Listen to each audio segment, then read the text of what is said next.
Hi, hello, and welcome. Today's episode of Rage 2 is the fourth and also the last part.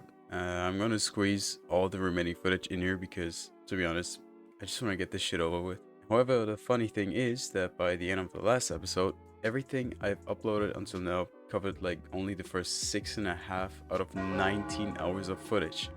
So I'm gonna have to violently squeeze 2/3 of the whole gameplay in this bitch ass video. Yeah, there's not much else to say, so enjoy, I guess. We ended last episode with that old geezer sending us out to the Eden Space Center to bring down some spaceship to retrieve its technology, and that was all the way on the other side of the map. Because I refused to take that road trip, I instead chose a closer objective, meeting Lusum Hagar, daughter of Dan Hagar, important person from the last game. After messing around a bit and getting killed multiple times, as always, I've reached Wellspring, the place where Lusum lives. Right at the entrance, I walked into Rusty's Auto Parts, a store that also existed in the first game, and apparently Rusty got a little sus. After that, I proceeded to get to the city hall to talk to Lusum. Apparently, COVID broke out here too, and the city hall is on lockdown. Stop right there, Shitstain. We're on lockdown. No, but that guy Blast Hardy didn't want to let me in. A few seconds later, we got attacked and Hardy got blasted. Sadly, so was I. And after done blasting my way through, I met Lusum Hagar. She doesn't seem to like holding eye contact. As I mentioned in the last episode, the game really is a cliche, so I did some Joseph Joestar action and predicted what she was gonna say. Help me with this and then we talk. Or what the fuck is she gonna say? Ranger, let's take these fuckers out. Then we'll talk. Yeah. She then informs me of some dude named Clegg Clayton, who most likely planned the attack and ordered me to deal with her problems before she considered solving mine. On the way out, I saw the sad aftermath of my fights and went to visit that prick Clayton. They called me a loser and didn't let me in because I wasn't worthy of meeting this fake ass so this prick wants me to become a champion by winning at Mutant Bash TV and at some racing derby. So I left the city and went on with my journey. I got a new ability from an arc called Slam. Looked cool, but was pretty useless. I then made my way to the Chess Car Derby, which was one of the places I needed to conquer in my quest. And yes, this is an reference. Go watch it. It's awesome. This was also around the time I had my first and low-key also only viewer in my stream actually somewhat interacting with me. Big shout out to Mr. ADHD. Right after the start of the race, I quickly realized that this game isn't made for racing, as it was no challenge at all. So I dominated the Chess Car Derby. I then stocked up on some ammo in the nearby city and made my way to the infamous Mutant Bash TV arena. Apart from the actual fights that were similar to those in the first game, my stay in this arena was such a f***ing fever dream. Just see for yourself. I've played these games before. Oh, what the fuck? That's a different moderator, right? It was some fat old guy before. I don't know, maybe he died in the first game.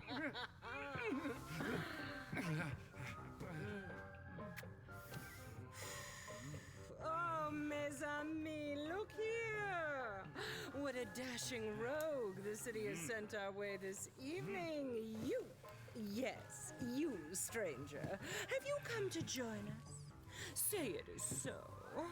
Say you've wandered here from off the dark city streets and into this boudoir. Oh, Jesus, please don't. Pleasure to join our little game because you have a hunger in your eyes. She just subtly slapped me. Tell. Do tell me. Because I do not want what they're on. For the promises of the flesh I present you with? Is this just a cigar? Why is it a cigarette now? Thirst, perhaps, for the reddest. Oh, yes, of wines. She. Or maybe the insatiable hunger of the true connoisseur. The lust to kill. You have it. The promise of greatness. Allow us to sate your hunger for the kill, handsome. And Please don't call me handsome. sign here. I don't want to be On the handsome in line. your eyes. You're scary.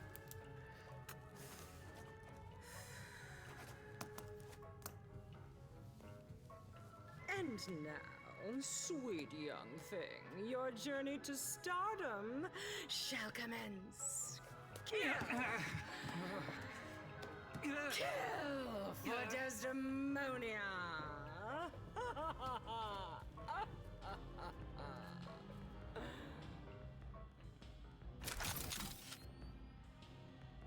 I was really terrified by this ugly fucking granny, and this was just the soft start of the madness I'm going to witness in this fucked up place. Alright, it wasn't that bad, but just right before the entrance of the first arena was this. Holy shit, does he have...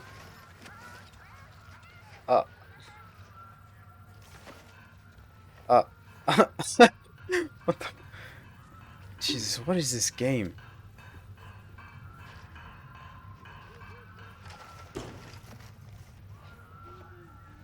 I'm gonna clip that.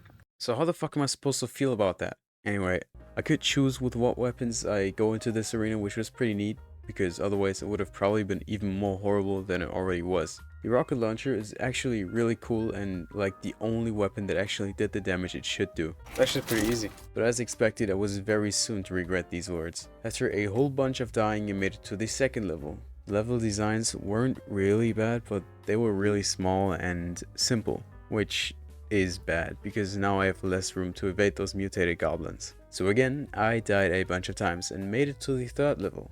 It had a spinning monkey in it, which was nice.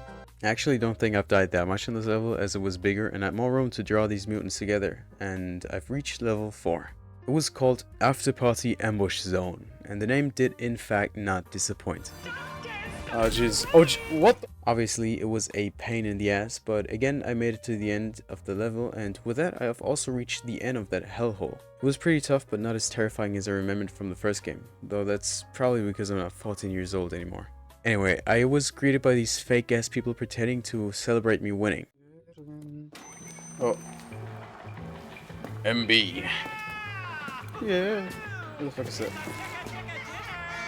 Oh shit.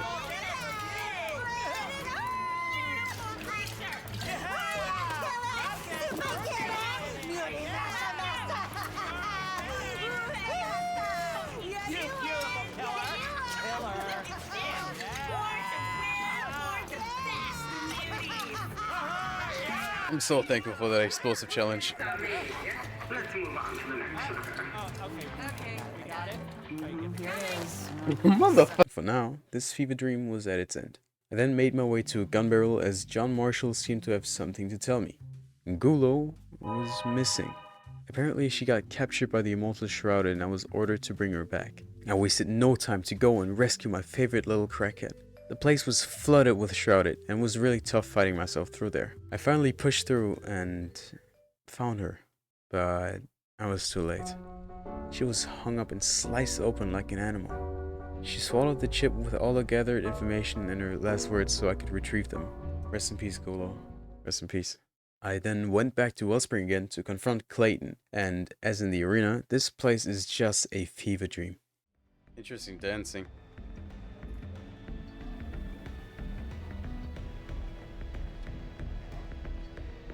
I then finally met Clegg. I, the great Clegg Clayton, give you the one, the only Killer Duo Walker! Our latest ass-kicking champion!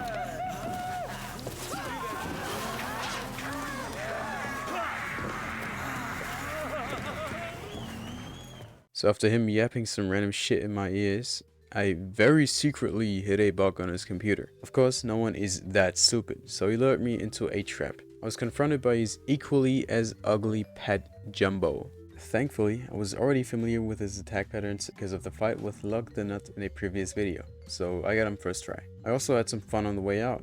I have an idea. I think that'll be funny.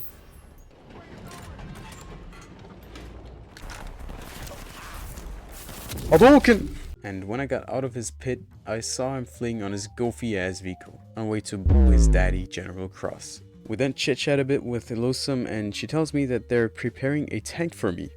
Awesome. I finally made my way to the Eden Space Center and god do I wish I had more ammo. The place was filled with goons, but of course that wasn't gonna stop me. except when it did. A few times. Well, that's normal at this point. So, Dr. Quasir hacked himself into the Space Center and made me the President of Eden, giving me full access to the facility. He's definitely a real one for that. After making my way to the control center, I recalled the EcoPod 15.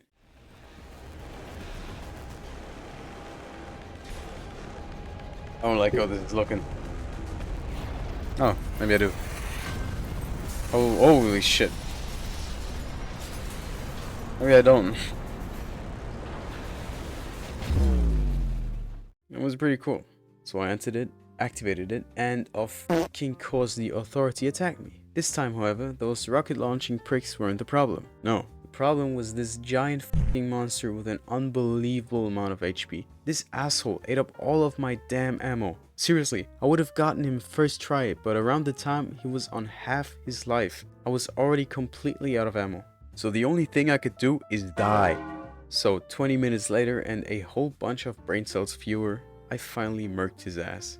I continued with my goofy little journey and found another arc giving me the ability to place a shield. Not too bad, but it was kinda useless most of the time. I also entered one more arc that had the Firestorm revolver, which I was looking for. At first I was kinda confused on how it works and a little disappointed, but it actually turned out to be one of my favorite weapons. You can ignite every bullet you hit your enemy with, dealing extra strong fire damage on top. I traveled back to Quasir and he told me he needed a piece of General Cross's DNA, so I had to raid some random fortress again. Some genetic research station. But instead of going there, I went to Wellspring to talk to Lusum again. She informed me about a little conversation between Clayton and Cross. Seems like Cross is finally starting to see what a bitch Clayton really is, and he summons him to his place. So I'll make my way there too. It's also where I encounter one of the strongest and most annoying enemies in the whole game. I have no idea what they're called, but they are terrifying. They're like super soldiers who only have a small hitbox on their chest and a shield that reactivates itself every time you stop shooting this very weak spot for like 5 seconds. They're really strong, fast, and scary and made the final mission a horrible experience. So after actually entering the facility, I witnessed Clayton getting executed, which was actually quite satisfying. The old facility was really painful to walk around in. Endless hordes of rocket-launching mutants and even another cybercrusher ruthlessly slaughtering my nerves. It was really just a monster zen full of crazy weaponized degenerates, but I made it out of there and went back to Lusum with a fusion core I stole from there. She tells me that the tank is now ready for use, and so I stock up on the supplies again and meet this fortified beauty. The tank is actually my favorite vehicle. It doesn't use ammo and the cannon is really strong. On top of that, the armor is actually really strong and in contrast to most other things in this game, pretty useful. Of course it's really slow and the handling and the brakes are really bad, but it's a tank. It's normal. So I felt pretty safe in my newly acquired fortress on wheels. I slowly drove to the research facility and bombed the whole entrance, but that was also where I had to leave my trusted vehicle again. Obviously, the facility was filled with mutants as it was another authority base. But aside from those monsters, there were also other rangers imprisoned for genetic research and G manipulation. Pretty disturbing, to be honest. Sadly, I couldn't save all of them, but I managed to rescue some of the traumatized rangers. I then do the dumbest fucking thing I could even come up with. I put myself into one of the chambers they used to transport test subjects into their lab. Weirdly enough, instead of just crushing me in a little rabbit cage I just put myself in, this idiot just shows up himself and threatens to slowly kill me. After a few tries I beat the shit out of him and he was powerless on the ground. He had a surprise for me though. He had already finished creating his clone, which meant that it didn't end here. He then proceeded to pull the plug on himself. Wow, what a hero. However, killing him wasn't why I got here. The goal of my visit was to retrieve some of his DNA, which was more than open for me to take now. I took a bigger sample of DNA than I expected though, and Dr. Quasir then followed with saying something that was dangerously suspicious considering I was holding Cross's head in my hands. Excellent. I look forward to getting my hands on it. Before heading back to the lab, I made a quick stop at some other authority base to steal the data Golu found for me. I also found another arc giving me the rushing ability. It's nothing really special, but turned out to be quite useful in combat sometimes. So I brought back the general's head to Quasir for him to extract the DNA. Seconds later, the serum I used to murk that ugly cyborg was ready for me to take. I also went to John Marshall's, give him the data I just stole. In return, he gave me a little chip to protect me from the authority tech trying to mess with my system. So with that, I finally have everything I need to trespass the authority's property and off that old bastard. Lusum's tank, John's shield, and Anton's serum. I made my final little shopping spree and bought a golden skin for my shotgun before setting out for my final mission. I was thinking about getting a few more weapons to be better prepared for the final battle, but of course my lazy dumbass wasn't having it with grinding anymore. So I traveled there with my useless pistol, my basic rifle, my trusted shotgun and my cool ass revolver. When I finally reached the evil base of Sinister Operations, I of course got held up by the security system. My tank blended in and the shield scrambled their scanner systems. Everything good so far. However, what we didn't really think through is that with inconclusive scanning, they need a different way to tell I'm not hostile. In this case, a DNA sample. And as we all know, the only DNA sample we can offer is, you guessed it, General Cross's wonderful idea. What could possibly go wrong using the DNA of someone who is already inside the base to enter the facility? Very soon, the general found out that my stupid ass was trespassing on his land and did what every true American would do. He set up infantry and heavy artillery combined with mines placed all over the floor. Thankfully, my tank is actually pretty reliable and I pushed myself through the base. At least until I came across a dead end, where I had to abandon my vehicle. So I continued on foot and let me tell you, this place is worse than anything I've encountered before. It is terrifying. It is loud, big, and full of enemies spamming you with rockets and railguns. It was like hell. There were loads of ammunition which helped me a lot, but as we all know, when a game gives you a lot of ammunition, there is something waiting for you for which you will need it. Not every stage in this dungeon was as hard, but the ones that were sucked every bit of will to live out of me. Endless hordes of mutants, super soldiers and rocketeers. There were stages I almost thought were impossible to beat with my armory. There were like 2 stages I honestly thought I couldn't ever beat. The first one took me over 40 whole minutes and I actually counted how many times I bit the dust. I had to put the footage on 6 speed and use a +1 counter on my phone to possibly count it somewhat accurately. Even just watching it was painful and even made me feel a little sick actually. In these around 44 minutes, I got put to the ground a total of 67 times. My average time on my feet was less than a minute. Countless of tries and unbelievable amounts of stress later, I finally made it through this terrible stage.